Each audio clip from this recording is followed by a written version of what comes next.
গ্রাম বাংলার শ্রোতা বন্ধুদের অনেক অনেক শুভেচ্ছা জানিয়ে শুরু করছি আজকের অনুষ্ঠান। আজ শুনবেন গোখাদ্য হিসাবে খড় বা বিচালির ব্যবহার। এ বিষয়ে বলছেন উত্তর ২৪ পরগনা কৃষি বিজ্ঞান কেন্দ্র অশোকনগরের প্রাণী পালন বিশেষজ্ঞ ডক্টর কৌশিক পাল।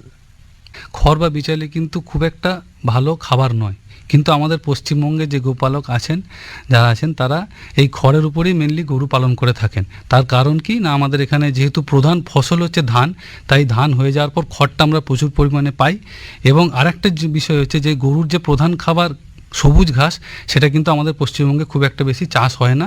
তার প্রধান কারণ হচ্ছে যে আমাদের যে জমি যে এতটাই উর্বর, সেক্ষেত্রে চাষিরা মানে গরুর জন্য বা ছাগলের জন্য ঘাস চাষ করে জমিটা নষ্ট করতে চান না। তার ফলে কি হয়, তারা অন্যান্য ফসল করে সেখান থেকে লাভ বেশি পাওয়ার চেষ্টা করেন। তাই জন্যই আমাদেরকে নির্ভর করতে হয় খড় বা বিচালির উপরে পেট ভরানোর জন্য। কিন্তু সাধারণত খড় বা বিচালিতে সেরকম পুষ্টিগুণ কিছু থাকে না। তো এই খড়ের মধ্যে যেমন যে কোনো খাবারের ক্ষেত্রেই কোনো না কোনো অ্যান্টি নিউট্রিশনাল ফ্যাক্টর বা কিছু ক্ষতিকারক পদার্থ থাকে। তো এই খড়েও কিন্তু এক ধরনের ক্ষতিকারক পদার্থ থাকে, যে পদার্থটা গরুর ক্ষেত্রে অনেকটাই ক্ষতি করে থাকে, যেটা হয়তো আমরা অনেকেই জানি না। আমরা প্রতিনিয়ত খড়ও খাওয়াই বা বিচালিও খাওয়াই, এবং তার সাথে সাথে দুধ বাড়ানোর জন্য বা গরুর স্বাস্থ্য ঠিক থাকার জন্য ক্যালসিয়াম জাতীয় ওষুধপত্রও খাওয়াই। এবারে খড়ের মধ্যে যে ক্ষতিকারক পদার্থটা থাকে সেটার নাম হচ্ছে অক্সালেট। সেই অক্সালেটটা খড়ের মাধ্যমে গরুর শরীরে ঢোকে, এবং শরীরে যে আমরা যে বাইরে থেকে যে ক্যালসিয়াম দিচ্ছি ওষুধের মাধ্যমে, সেই ক্যালসিয়ামটা আর এই অক্সালেটটা দুজনে মিলে জোর বেঁধে একটা যৌগ তৈরি করে, যেটার নাম হচ্ছে ক্যালসিয়াম অক্সালেট।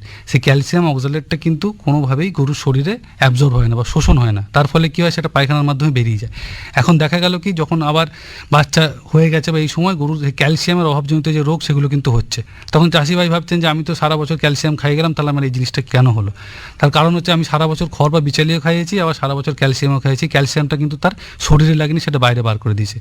তো তার ফলে আমাকে কী করতে হবে, একটা সহজ পদ্ধতি আছে, যেটা করলে কিন্তু এই অক্সালেটটা খড় থেকে দূর করা যায়।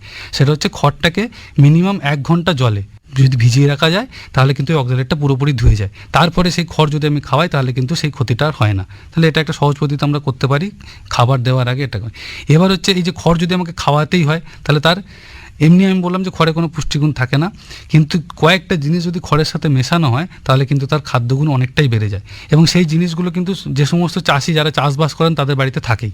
তার মধ্যে একটা উপাদান হচ্ছে ইউরিয়া, আর একটা হচ্ছে চিটে গুড়। ইউরিয়াটা আমরা চাষবাসের জন্য ব্যবহার করে থাকি, এবং চিটে গুড়টা আমরা গরুর খাবারের দোকান থেকে কিনতে পারবো। দুটোরই কিন্তু খুব একটা বেশি দাম না।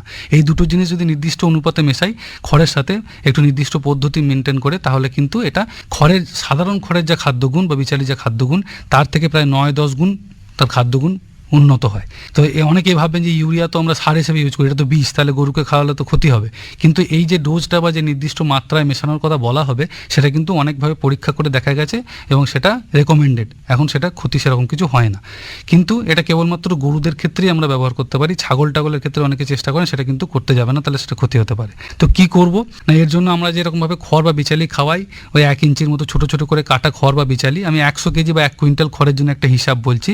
সেই 100 কেজি খড় বা ছোটো ছোটো করে কাটা খড়, সেটা আমি একটা 20 ফুট বাই 20 ফুট মোটামুটি জায়গা, যেখানে হাওয়ায় শুকাবে এরকম জায়গা, সরাসরি রোদও পাবে না, বা সরাসরি পুরোপুরি ছাওয়া না, এরকম জায়গায় 20 ফুট বাই 20 ফুট জায়গার মধ্যে মোটামুটি সেখানে আমরা বিছিয়ে দেবো পাতলা করে 100 কেজি খড় ছোটো ছোটো করে কাটা। এবার একটা ড্রামে বা পাত্রে, যেখানে 40 লিটার জল ধরবে, এরকম জায়গায় 40 লিটার পানীয় জল সেই ড্রামের মধ্যে নেব, এবং মন দিয়ে শুনবেন, সেটা হচ্ছে যে 10 কেজি চিটা গুড় সেই জলের মধ্যে মেশাবো, আর 2.5 কেজি ইউরিয়া। আমি আরেকবার বলছি যে 40 লিটার জল, 10 কেজি চিটাগুড় এবং 2.5 কেজি ইউরিয়া, এই 3টে জিনিস ওই ড্রামের মধ্যে মিশিয়ে শরবতের মতো করব।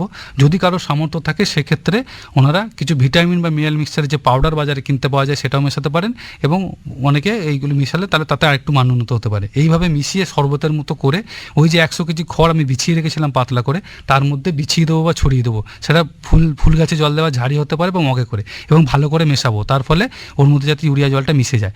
মেশানোর পর আমি কিন্তু 1 সপ্তাহ বা 10 দিন ওই খড়টাকে হাওয়ায় শোকাবো। শোকানোর পরে সেটাকে আমি গাদা দিয়ে রেখে দেবো, যখন গরুকে খাওয়াবো সেখান থেকে নিয়ে নিয়মিত খাওয়াবো।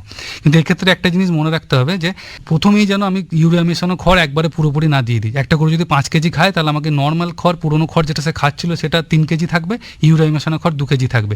এইভাবে প্রতি সপ্তাহে বাড়িয়ে বাড়িয়ে একটা সময় আসবে, তখন পুরোপুরি সেই ইউরিয়া মেশানো খড়টাই খাবে। নাহলে কিন্তু হঠাৎ করে যদি ইউরিয়া মেশানো খড় খাওয়াতে আমি শুরু করি, তাহলে তাহলে পেটের গোলমাল বা পাতলা পায়খানা হওয়ার চান্স থাকতে পারে।